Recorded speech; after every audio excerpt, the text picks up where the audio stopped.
नमस्कार दोस्तों। बिना गलती की सज़ा। नित्या की शादी को लगभग 1 साल भी नहीं हुए थे, उसका तलाक हो गया। नित्या के घर वालों ने ज़बरदस्ती नित्या की शादी करवा दी थी। शादी के कुछ 3 महीने बाद ही उसके पति राकेश का व्यवहार बदल गया और वो नित्या से हमेशा झगड़ा ही करता था। राकेश एक कंपनी में काम करता था और रोज़ शाम को देरी से घर आता, क्योंकि ऑफिस के बाद वो दारू पीने के लिए रुक जाता था। घर आकर वो नित्या से हर छोटी छोटी बात पर बहस करता और उसे खरी खोटी सुनाता था। वह नित्या को ये भी बोल देता था कि चली जा तू यहाँ से, तुझे तेरी कोई ज़रूरत नहीं है, वह मिलकर जाएगी तेरी जैसी। नित्या उसका ये व्यवहार चुपचाप सहन करती थी। उसने अपने घर पर भी उसके बारे में कुछ नहीं बताया था।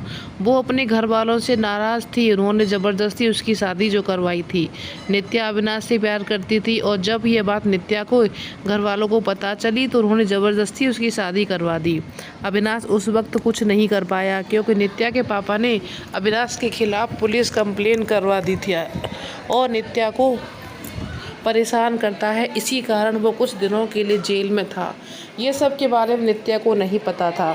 नित्या अपनी शादीशुदा ज़िंदगी में बहुत परेशान थी। कुछ महीने ऐसे ही चलते रहे। राकेश थोड़ा भी नहीं बदला। फिर नित्या ने सोचा अब वो इस रिश्ते में नहीं रह सकती। उसने राकेश से तलाक लेने का फैसला कर लिया और फिर उनका तलाक हो गया।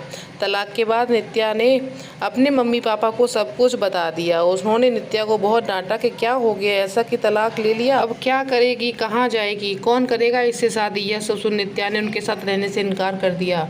वो एक छोटी सी कंपनी में काम करने लगी और कंपनी द्वारा दिए गए घर में रहती थी। उसे कभी कभी अविनाश की बहुत याद आती, लेकिन उसने अविनाश से कभी संपर्क करने की कोशिश नहीं की। वो सोचती थी कि अब उसे किसी पर बोझ नहीं बनना। वो अपने पैरों पे खड़ा होना चाहती थी।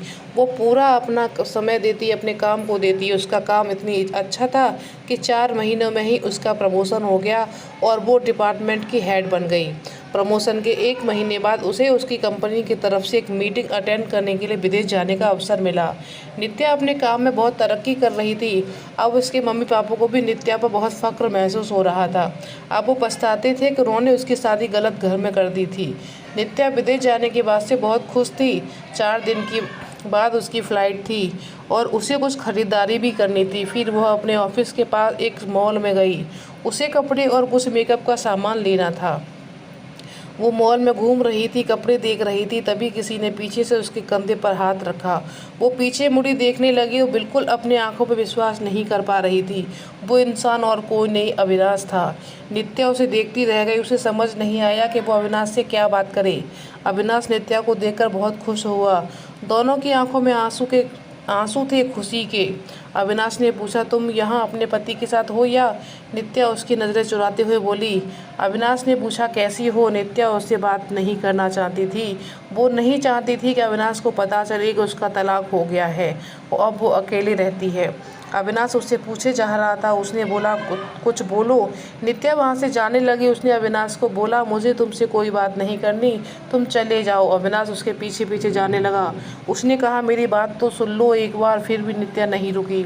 फिर अविनाश ने कहा, तुम्हें मेरी कसम, बस एक बार रुक जाओ, मेरी बात सुन लो। फिर नित्या का क्या करती, आखिर उसके दिल में अभी भी अविनाश के लिए प्यार था और वह रुक गई। फिर अविनाश ने कहा, कहीं बैठकर बात कर सकते हैं? फिर वो दोनों मॉल के एक रेस्टोरेंट में गए। अविनाश ने उसके पूछा, कैसी हो? वो बोली, ठीक हूँ। अविनाश ने उसके पति के बारे में पूछा कि वो कैसा है, तुम्हारा ध्यान रखता है या नहीं। नित्या चुप थी। अविनाश ने बोला, क्या हुआ, तुम चुप क्यों हो? कुछ तो बोलो, तुम्हें कोई परेशानी तो नहीं है? नित्या बोली, मेरा तलाक हो गया है। अविनाश को ये सुनते ही उम्मीद की किरण दिखने लगी। उससे पूछा, कब और क्यों? नित्या ने उसे सब बताया। अविनाश ने बोला, फिर अब तुम अकेले क्यों रहती हो? तुम अपने मम्मी पापा के पास क्यों नहीं गई? मुझे क्यों संपर्क करने की कोशिश क्यों नहीं की? नित्या बोली, तुम अगर मुझसे प्यार ही करते थे तो जब मेरी शादी हुई तब क्यों नहीं आए? मुझे लेने कहाँ थे तुम? उस वक्त मैं बिल्कुल अकेली हो गई थी और मजबूरी में मेरी शादी हो गई। मेरी अविनाश ने पूछा, क्या तुम्हारे पापा ने तुम्हें कुछ नहीं बताया? उन्होंने मुझे पुलिस केस कर दिया था और मैं जेल में था कुछ महीनों के लिए। यह सुनते ही नित्या चौंक गई। उसने कहा, मुझे इसके बारे में कुछ नहीं पता। अविनाश ने उसे पूरी बात बताई। नित्या बोली, मैं माफ़ी मांगती हूँ तुमसे अपने पापा की तरफ से। अविनाश ने कहा, अब तो बातों की जाने दो, भूल चुका हूँ वो सब, अभी की बात करो। अविनाश ने बिना देर किए उसने पूछ लिया, क्या अब तुम मुझसे शादी करोगी? नित्या बोली, क्या तुमने अभी तक शादी नहीं की? अविनाश ने कहा, नहीं, मैं अभी अपने करियर पर ध्यान दे रहा हूँ और यह कुछ काम से ही आया था। अपूर्व, शादी करोगी मुझसे? नित्या बोली, अभी 2 दिन मैं अपने कंपनी की तरफ से विदेश जा रही हूँ एक मीटिंग के लिए, उधर से लौटकर इसके बारे में बात करते हैं। अविनाश ने कहा, पहले से ही बहुत इंतज़ार किया है, अब और इंतज़ार नहीं होता, लेकिन फिर भी जैसा तुम कहोगी वैसा ही होगा। दोनों ने अपना फ़ोन नंबर दिया एक दूसरे को और घर गए। अविनाश उसे रोज़ फ़ोन करके उसका हालचाल पूछता रहता था। एक सप्ताह बाद नित्या अपनी मीटिंग ख़त्म करके घर लौट आई। अविनाश उससे मिलने के लिए बोल रहा था, लेकिन नित्या अपने ऑफिस में बहुत व्यस्त रहती थी। उसने कहा, हम संडे को मिलेंगे। फिर वो दोनों संडे को उसी मॉल में मिले। अविनाश ने पहले उसे मीटिंग के काम के बारे में पूछा, तो सब ठीक चल रहा है? नित्या ने कहा, हाँ सब ठीक है। फिर अविनाश ने उसे शादी के बारे में पूछा, तुमने कहा था आके बताओगी शादी करोगी कि नहीं, तो अब बोलो क्या सोचा है? नित्या ने अविनाश से प्यार करती ही थी और अब उसे मौका मिला था अपने प्यार के साथ पूरी ज़िंदगी बिताने का, और उसने हाँ कर दिया।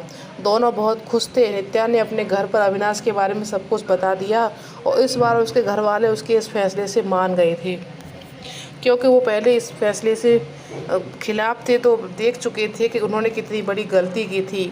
अब वो फिर से अपनी बेटी को तकलीफ़ में नहीं देखना चाहते थे। 1 महीने बाद उनके परिवार में उनकी शादी करवा दी। अविनाश ने खुद का बिजनेस शुरू कर लिया। अब वह दोनों काफ़ी खुश थे। नित्या भी उसके साथ उसके बिजनेस में हाथ बटाती और वो दोनों खुशी खुशी हमेशा के लिए एक साथ हो गए। तो कैसी लगी आपको ये लव स्टोरी, कमेंट बॉक्स में बताइएगा। अगर अच्छी लगी हो तो हमारे चैनल को लाइक शेयर सब्सक्राइब करिएगा। धन्यवाद दोस्तों।